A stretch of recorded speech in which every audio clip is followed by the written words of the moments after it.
Seguimos en UPAO Noticias, siempre en vivo por la señal digital HD 3.1 y por el fanpage Vive UPAO TV. Son las 5 de la tarde con 18 minutos y siempre resulta muy importante compartir recomendaciones para seguir afianzando en nuestra sociedad una cultura preventiva. Estamos en tiempos de pandemia, hay que prevenir el contagio de la COVID-19, ahora mucho más con esta variante agresiva como la de Omicron, y también hay que tener una actitud preventiva en lo que respecta a nuestra seguridad en la casa o en el centro de trabajo. Vamos a conversar ahora sobre cuáles son las recomendaciones para evitar incendios en el hogar, en nuestra casa, nuestros domicilios y también en los centros de trabajo. Hemos invitado para esta entrevista al brigadier del Cuerpo de Bomberos del Perú, Gelky Gómez. Él es jefe de la Tercera Comandancia Departamental de la Libertad, para que nos oriente sobre esta cultura preventiva y también acerca de las emergencias que se atienden a diario acá en nuestra región. ¿Cómo le va, brigadier Gelky Gómez? Bienvenido a UPAO Noticias. Muy buenas tardes. Buenas tardes, muchas gracias, Alberto. Atento a lo que ustedes puedan preguntar en bien de la comunidad y la colectividad trujillana. Bien, muchas gracias. Y antes, en nombre de todo el equipo y creo que de todos los ciudadanos, siempre nuestro respeto, admiración a los bomberos que hacen una labor impecable y que nos salvan de morir en muchos casos de emergencia. Es importante siempre ser gratos en la vida y eso es bueno de destacarlo, brigadier. Usted transmítale este reconocimiento modesto, pero con mucha sinceridad a todos sus colegas en el Cuerpo de Bomberos. Bien, ahora, ¿cuáles son esas recomendaciones que usted nos puede compartir el día de hoy acerca de prevenir en casa incendios o tipo de emergencias y también en los centros de labores, brigadier? Bueno, antes que nada, saludo la iniciativa del canal y definitivamente todo pasa por un tema de conducta, por un tema de hábito primero. Antes de dar algunas recomendaciones básicas en cuanto a la prevención de incendios, tanto en hogar como en industrias, que son las mismas, lo principal es un cambio de conducta y esto pasa por un tema educativo. El 90% de las emergencias de este tipo que atendemos los bomberos pasa por un tema de educación, desde la niñez, la juventud y la comunidad en general en su población, entender qué cosa es una condición insegura, qué es un acto inseguro, y en ese contexto en el tiempo cambian. Esto que está pasando en el Perú lo ha pasado Europa hace 150, 120 años, lo ha pasado Estados Unidos, Nueva York, en los diferentes tiempos, y ahora son potencias y tienen índices mucho más ajustados, aun cuando sus bomberos allá son rentados, ¿no? En el Perú y en la región, los únicos países que tienen el 100% de bomberos voluntarios somos nosotros, los peruanos, y Chile. Solamente que Chile nos lleva 30 años de adelanto. Para cerrar la introducción, en Chile hay más de 1.800 compañías de bomberos, digamos, y tiene 18 millones de habitantes. En el Perú tenemos 248 a las justas compañías de bomberos y tenemos más de 1.600 distritos. O sea, no llegamos ni siquiera a un distrito por compañía en cuantía de promedio. Entonces, lo que quiero decir en ese sentido es que para atender una buena emergencia, para llegar a una emergencia en un tiempo de respuesta apropiado, necesitamos tener por lo menos en nuestro país una o dos compañías de bomberos por distrito. Entonces, imagínate cuánto estamos atrasados nosotros. En Lima nada más son más de 50 compañías de bomberos en Lima provincia, nada más. Entonces, con 1 millón casi de habitantes que tenemos en La Libertad, ¿cuántas compañías de bomberos deberíamos tener? Y solo tenemos 14, ¿no? Entonces, pasa por un tema de conducta, pasa por un tema de decisión política, decisiones valientes para poder hacer cuarteles de bomberos, aún cuando nuestra ley orgánica de gobierno municipal y nuestra ley orgánica de gobiernos regionales indican que tienen que hacer cuarteles de bomberos, y en esa gesta estamos con las autoridades de este nuevo comando, ¿no? Entonces, lo que sigue en cuanto a recomendaciones es primero tener un plan de contingencia. Si es en una empresa tenemos un documento, si es en una casa algunas líneas básicas de qué hacer antes, durante y después cerrar las llaves, identificar las llaves si son de gas o algún otro tipo de energía, llámese corriente o llámese algún tipo de elemento tipo queroseno o otro, o gas. Conocer las llaves para cerrar la energía eléctrica, orden y limpieza, ¿no? El tema del almacenamiento. Casi en todos los techos tenemos un montón de trastes viejos, ¿no? Yo estoy en Lima ahorita y he pasado por el tren eléctrico en algunos distritos de nuestra ciudad capital y he visto pues la cantidad de cosas que guardamos los peruanos en los techos. No creo que sea la excepción la Libertad. Entonces todo pasa por un tema de cultura, por un tema de orden y limpieza, por un tema de actitud, ordenarnos, conocer las salidas de evacuación, las llaves de corriente, de gas, digamos que son las principales medidas a tomar en cuenta para evitar tener potenciales incendios, ¿no? Sí, perfecto. Si me permite, entonces, en el tema de las emergencias domésticas que se dan en la casa, en la vida cotidiana, ¿debido a qué? ¿Cuáles son los factores? Por lo general, de repente por el consumo del gas en la cocina o algunos cortocircuitos. ¿Cuáles son las incidencias en casos de emergencia en los domicilios, brigadier Gelki Gómez? Voy a contarte un poco de casuística. Siempre le echamos la culpa al cortocircuito. No necesariamente los incendios son por cortocircuito. El cortocircuito es la causa que paga los platos rotos, ¿no? Y a veces escuchamos a algunas prensa decir, se presume... Y es lo más fácil de decir, ¿no? Fue por cortocircuito. Es lo más fácil de decir. Y yo soy investigador de incendios, hace más de 20 años. He investigado N incendios en el distrito y fuera del distrito. Colegio de Arquitectos,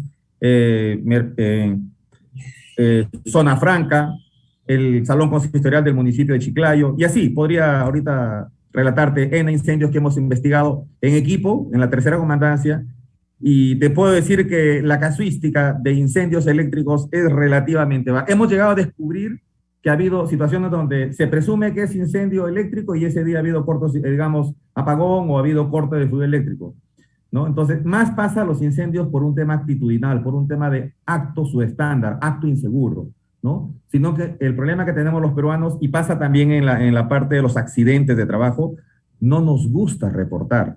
Tenemos miedo a reportar. Las estadísticas preferimos aminorarlas, bajarlas por alto, y si es empleador, no pasó nada, no registra. Y lo peor que podemos hacer es no registrar, porque si no registramos y hacemos data, no sabemos cuál es la enfermedad. Si tenemos una data estadística y decimos, estamos incidiendo en esta falla tantas veces por mes, tantas veces por año, incidimos en una capacitación, en una retroalimentación y mejoramos. Pasa en los accidentes, pasa también en los incendios. Bien, ahora, ya en el otro contexto que también es importante abordar en las industrias, en las empresas, queríamos que nos corrobore porque hemos recibido información y visto también en las redes sociales de la Municipalidad de La Esperanza, aquí en la provincia de Trujillo, de un incendio en una empresa importante como es Solgas en el parque industrial. ¿Qué se conoce de ese caso, brigadier Elki Gómez? Bueno, nosotros atendimos al llamado de emergencia sobre las 5:15 aproximadamente, se nos reporta el incendio a la madrugada del lunes y fue atendido por 3 estaciones de bomberos, 3 compañías de bomberos de la localidad. La Trujillo 26, que es la principal, que está en la Avenida España, la Washington State, en la Rinconada, y la compañía de bomberos de Víctor Larco. Fueron efectivos y eso sobre las 7:30, yo ya me encontraba en Lima en gestiones propias del cargo, y me informaron de que ya lo tenían controlado, me enviaron unas fotos donde ya estaba apagado. La zona exterior de un taller de pintura, algunos trastes viejos o algunos desechos propios de la actividad de la pintura, por alguna razón han tenido contacto con algún tipo de llama abierta y esto ha ocasionado incendio, ha quemado exteriores, se ha complicado algunas partes de los balones que ellos procesan o trabajan en sus actividades diarias, ¿no? El origen y causa es desconocido en materia de investigación por parte de ellos y eso es hasta lo que yo puedo reportarte como materia de investigación en cuanto a ese incendio. Claro, lo importante es que no ha habido daños humanos que lamentar. Ninguno, ni por parte de los personal de la empresa Solgas y por parte de nosotros tampoco. Bien, ahora nos comentaba también usted, importante es el tener una data, ¿Por qué no hay esa cultura? ¿Cómo podríamos afianzar una cultura de que las personas, las instituciones puedan registrar y evidenciar ese tipo de emergencias, como usted dice, para enmendar y corregir ese tipo de errores? Los bomberos, la gente piensa que los bomberos solamente apagamos incendios. Nuestra ley orgánica, nuestros reglamentos indican que los bomberos hacemos también prevención. Y esa es una parte que casi no ven la sociedad. Y voy a ser un poco directo. Yo me caracterizo por ser a veces demasiado directo. Perfecto. A veces nuestras autoridades tampoco lo ven, ¿no? Entonces, no solamente es el apagar incendios. La gente piensa que ya tenemos bomberos y punto. No, vuelvo a repetir, el 90% de la buena práctica política de la prevención de incendios se logra haciendo prevención, valga la redundancia. El 90%, los grandes países lo han demostrado haciendo prevención. Sin embargo, el 10% es lo que hacemos los bomberos a nivel mundial. Apagar incendios, la primera respuesta, ir a extinguir con el pitón y el agua. Existe, y para eso hay que trabajar muchísimo. Los bomberos sí hacemos prevención, tenemos una unidad que se llama la Unidad de Prevención e Investigación de Incendios, Ingeniería, y estamos haciendo el mapeo, por ejemplo, de cuántos hidrantes hay en la ciudad de Trujillo, ¿no? Mucha gente piensa que los hidrantes que tenemos ya es suficiente. Nosotros tenemos bastantes subestándares en el país. Uno de ellos es que los hidrantes, por ejemplo, están conectados a la red doméstica de agua, con una presión mucho más baja por debajo de los estándares que nosotros usamos, diría al 5 al 10% de las presiones que se necesita para apagar realmente en volumen y caudal y presión un incendio. Entonces, y sumado a que nosotros apagamos incendios con agua potable, o sea, con agua que consumimos cara en otros países, sin ir muy lejos. Ecuador nada más tiene ya redes con agua doméstica o agua residual o agua de otro tipo de secundaria, digamos, no para consumo humano, agua de río, por ejemplo, pero sí que es usada en las troncales de las calles y puedes encontrar en una esquina esos postes rojos que se llaman hidrantes, de donde sacas agua para apagar incendios cada 200 metros. Entonces, en nuestro país, en nuestra ciudad, para ser más claro, tenemos todavía bastantes subestándares en ese sentido, ¿no? El que habla ha trabajado muchos años en Ucrania, en la tercera comandancia, y me han visto a mí, pues, con mi equipo recorriendo mercados, recorriendo avenidas, recorriendo calles, 9, 6, 8, 4 de la tarde, 2 de la mañana, abriendo hidrantes para haciendo mi checklist y verificando que definitivamente a veces no hay agua, ¿no? Bien, o sabemos si de que... agua sale un poquito... Sí, escucho. Sí, le decía, hay una serie de requerimientos logísticos que ustedes necesitan y que nos llevaría pues mucho conversar sobre eso. A la fecha, Brigadier Gómez, ¿cuál es lo que se requiere con suma urgencia para poder darle un mejor servicio a la sociedad? Necesitamos, en términos generales, nuevos cuarteles, ¿no? O sea, nuevos cuarteles de bomberos, pero que vengan gestados como proyectos de inversión. La ley orgánica y nuestro decreto supremo 1260, que nos incluye dentro de lo que es seguridad ciudadana al cuerpo de bomberos, permite que los municipios y los gobiernos regionales incluyan en su presupuesto participativo dentro de sus unidades ejecutoras, formuladoras de proyectos de hacer cuarteles nuevos con equipamiento. Necesitamos renovar nuestro parque automotor y, en resumen, necesitamos equipamiento, ¿no? Pero nosotros, recuerden, somos 14 compañías de bomberos y, sin embargo, hay bastantes distritos que no tiene, como Virú, Otusco, Huamachuco, ¿no? La Esperanza recién se va a inaugurar uno, debería tener dos, se va a inaugurar uno, ¿no? La zona de Buenos Aires no tiene compañía de bomberos, en fin. Hay mucho por hacer, pero en resumen, cuarteles, equipamiento, parque automotor, autobombas, ambulancias y equipamiento de protección personal es lo que en resumen se tiene como necesidad. Estos pedidos ya se han hecho desde hace 3, 4 años, tengo vigencia o tengo constancia de ello hacia nuestros gobernantes locales, y nuestra gestión lo que va a hacer es un poco retomar eso para ver en qué medida se nos puede atender para poder, digamos, llegar a un estándar un poco más elevado en la atención de emergencias de incendios. Perfecto. Y una última pregunta, por favor, y con esto ya cerramos. Seguro que muchos jóvenes están viendo de repente esta entrevista y va a quedar registrada ahí en las redes sociales. ¿Qué se requiere para ser parte del cuerpo de bomberos, Brigadier Gómez? Primero se necesita tener la voluntad de servicio. Si tú no estás dispuesto a dar, no vas a poder ser un bombero eficiente. Entonces, realmente compartir tu vida, compartir tu tiempo con el cuerpo de bomberos es más dar que recibir.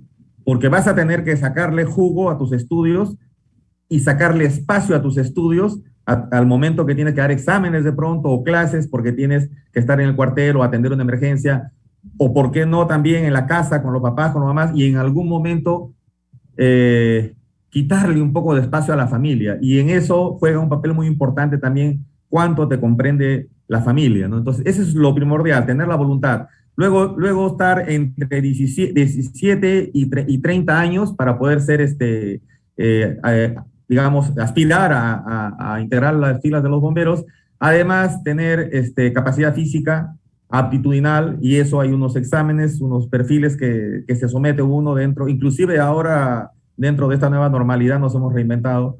Las clases son a través de la plataforma y de ahí hacemos estaciones manuales al aire libre, con lo que corresponde los nuevos procedimientos para, digamos, prepararse, ¿no? Tenemos 2 llamamientos al año, uno está en vigencia, que termina en este junio, y en este febrero se abre el otro llamamiento para empiecen la capacitación en julio y terminan en noviembre. Perfecto. Y la última, por favor, a diario, ¿cuántas emergencias se atiende acá en La Libertad aproximadamente?